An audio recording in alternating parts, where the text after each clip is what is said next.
Hello class ninth वाले विद्यार्थियों, स्वागत करते हैं एक और नए वीडियो में। तो फिलहाल आज की इस वीडियो में हम देखने वाले हैं जो आपके 3 अगस्त को सब्जेक्ट एसएसटी का जो मंथली टेस्ट होने वाला है उसके लिए क्वेश्चन आंसर को हम देखने वाले हैं। तो बिना देरी के हुए इस वीडियो को शुरू करते हैं। अगर आप चैनल पर नए हैं तो चैनल को सब्सक्राइब करके वीडियो को लाइक कर दीजिएगा और अपने दोस्तों के पास इस वीडियो को शेयर कर दीजिएगा।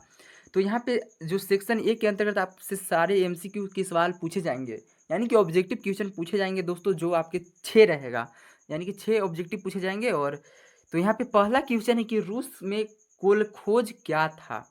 तो रूस में कोलखोज क्या था, तो रूस में जो कोलखोज था, यहाँ पे 4 ऑप्शन दिया हुआ है। पहला है सामंत, बी है सामूहिक खेती, सी है सामूहिक प्रार्थना और डी है विद्रोह। तो रूस में कोलखोज जो था दोस्तों वो आपका एक सामूहिक खेती था, जो कि ऑप्शन नंबर बी है, इसका राइट आंसर हो जाएगा। और इसी प्रकार से यहाँ पे अगला क्वेश्चन है कि द्वितीय विश्व युद्ध वकाब कब से कब तक चला था। तो यहाँ पे ऑप्शन ए में है 1939 से 1945, बी है 1918 से 1939, सी है 1914 से 1918 और डी है 1940 से 1945। तो जो आपका द्वितीय विश्व युद्ध वकाब है दोस्तों, आपके 1939 से 1945 तक चला था, जो कि ऑप्शन नंबर ए में दिख रहा है। तो ये आपका करेक्ट आंसर हो जाएगा। और इसी तरीके से यहाँ पे अगला क्वेश्चन है कि हिटलर की सेनाओं ने पोलैंड पर कब आक्रमण किया। तो जो हिटलर की सेनाओं ने है पोलैंड पर कब आक्रमण किया, 4 ऑप्शन दिया हुआ है। पहला है यहाँ पे 1939 ईस्वी, बी है अगस्त 1939 ईस्वी, सी है सितंबर 1939 ईस्वी और डी है अक्टूबर 1939 ईस्वी। तो जो हिटलर की सेनाओं हैं दोस्तों पोलैंड पर आपको जो आक्रमण किए थे वो आपका सितंबर 1939 में किए थे। तो इसका जो करेक्ट आंसर हो जाएगा आपका ऑप्शन नंबर सी हो जाएगा। नेक्स्ट क्वेश्चन है दोस्तों, निम्न में से कौन प्राकृतिक झील है। तो यहाँ पे पहला है चिल्का झील, बी है हीराकुंड, सी है गोविंद सागर और डी है इनमें से कोई नहीं। तो जो प्राकृतिक झील है दोस्तों वो आपका चिल्का झील जो है, इसका राइट आंसर हो जाएगा। और इसी प्रकार से यहाँ पे अगला क्वेश्चन है कि देश का सर्वोच्च न्यायिक निकाय कौन सा है, यानी कि देश का सबसे सर्वोच्च सबसे उच्च न्याय जो सिस्टम है उसका कौन सा भाग है, कौन भार मतलब सॉरी, यहाँ पे ये क्वेश्चन कर रहा है कि देश का सबसे ऊंचा मतलब अधिकार किसका है, क्या चीज से मतलब पूरा देश चलता है। तो यहाँ पे 4 ऑप्शन है। पहला है यहाँ पे धर्म, बी है सर्वोच्च न्यायालय, सी है संविधान और डी है राष्ट्रपति। तो जो सर्वोच्च न्यायालय है यानी कि जो सुप्रीम कोर्ट है दोस्तों, ये आपका राइट आंसर हो जाएगा। और इसी प्रकार से यहाँ पे अगला क्वेश्चन है कि ग्रामीण क्षेत्रों में कितने प्रकार की बेरोजगारी पाया जाता है। ग्रामीण क्षेत्र यानी कि गांव के क्षेत्रों में किस प्रकार की बेरोजगारी पाया जाता है, यानी कितने प्रकार के। तो यहाँ पे पहला है 3 प्रकार के, बी है 2 प्रकार के और सी है 4 प्रकार और डी है इनमें से कोई नहीं। तो जो ग्रामीण क्षेत्रों में है दोस्तों 2 प्रकार की बेरोजगारी पाया जाता है। ऑप्शन नंबर बी जो है इसका राइट आंसर हो जाएगा। और इसी प्रकार से सेक्शन बी के अंतर्गत यहाँ पे लघु उत्तरीय प्रश्न पूछे जाएंगे जो कि इस प्रकार है। तो यहाँ पे 7 नंबर क्वेश्चन आपसे कह रहा है कि 2 प्राकृतिक झीलों के नाम बताना है, यानी कि 2 ऐसे झील के नाम बताना है जो प्रकृति के द्वारा बनाया गया है। तो यहाँ पे पहला है चिल्का झील जो उड़ीसा में है, और यहाँ पे बी यानी कि दूसरा है बुल्लर झील जो आपके जम्मू कश्मीर में है। यहाँ पे नेक्स्ट क्वेश्चन है दोस्तों कि संविधान किसे कहते हैं। तो यहाँ पे उत्तर लिखा हुआ है कि संविधान उन मौलिक नियमों और कानूनों का लिखित या अलिखित संग्रह है जिसके आधार पर किसी भी देश का शासन चलाया जाता है। यह किसी भी देश का सर्वोच्च कानून होता है, सबसे बड़ा कानून होता है। यह सरकार के 3 अंगों में विभाजित होता है, जैसे कि पहला है विधायिका, कार्यपालिका और न्यायपालिका की शक्तियों और नागरिकों के अधिकारों और कर्तव्यों को तय करता है कि देश के किसी भी नागरिक का क्या अधिकार है, क्या कर्तव्य है देश के प्रति। और इसी प्रकार से यहाँ पे अगला क्वेश्चन है कुलक से क्या समझते हैं, यानी कुलक किसे कहते हैं। तो यहाँ पे इसका उत्तर हो जाएगा कुलक रूसी इतिहास में, विशेष रूप से 20वीं सदी के शुरुआत में रूस के जो अमीर किसान थे उन्हीं को कुलक कहा जाता है। नेक्स्ट क्वेश्चन है दोस्तों, ग्रामीण क्षेत्रों में मौसमी बेरोजगारी क्यों पाई जाती है।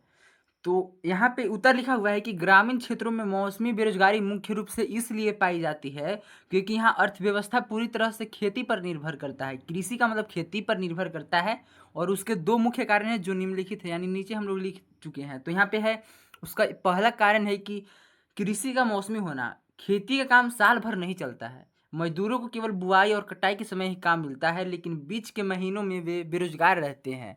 तो इसी प्रकार से दूसरा है कि रोजगार के अन्य साधनों का भाव। गांव में खेती के अलावा काम करने के लिए कारखाना या अन्य उद्योग की कमी है, क्योंकि गांव में फैक्ट्री वगैरह थोड़ी होता है, वे तो शहर में होते हैं बड़े बड़े, जिससे खाली समय में वे कोई दूसरा काम नहीं मिल पाता है, जिसकी तरह से वे मौसमी बेरोजगारी से जूझते हैं। और इसी तरह से हमारा सेक्शन बी के सारे क्वेश्चन समाप्त हो चुके हैं और अब हम एंटर कर चुके हैं सेक्शन सी के अंतर्गत। यहाँ पे आपसे 3-3 मार्क्स के क्वेश्चन पूछे जाएंगे, 2 ठो, तो जो है 11 क्वेश्चन यहाँ पे कह रहे हैं। 11 नंबर क्वेश्चन की नदियों और झीलों के कुछ आर्थिक महत्व को बताना है, यानी कि नदियों और झीलों से कैसे पैसा कमाया जा सकता है। आर्थिक महत्व यानी कि पैसे कमाने वाले जो महत्व हैं, तो यहाँ पे उत्तर लिखा हुआ है कि नदियों और झीलों का किसी भी देश की अर्थव्यवस्था में बहुत बड़ा योगदान होता है। इसके मुख्य आर्थिक महत्व निम्नलिखित है। पहला इसका महत्व है कि सिंचाई। अगर नदियाँ और झीलें कृषि के लिए मीठे पानी का सबसे बड़ा स्रोत हैं, सिंचाई की सुविधा मिलने से फसल का उत्पादन बढ़ता है, जो किसानों और देश की आर्थिक स्थिति को मजबूत करता है। और दूसरा है जल विद्युत उत्पादन।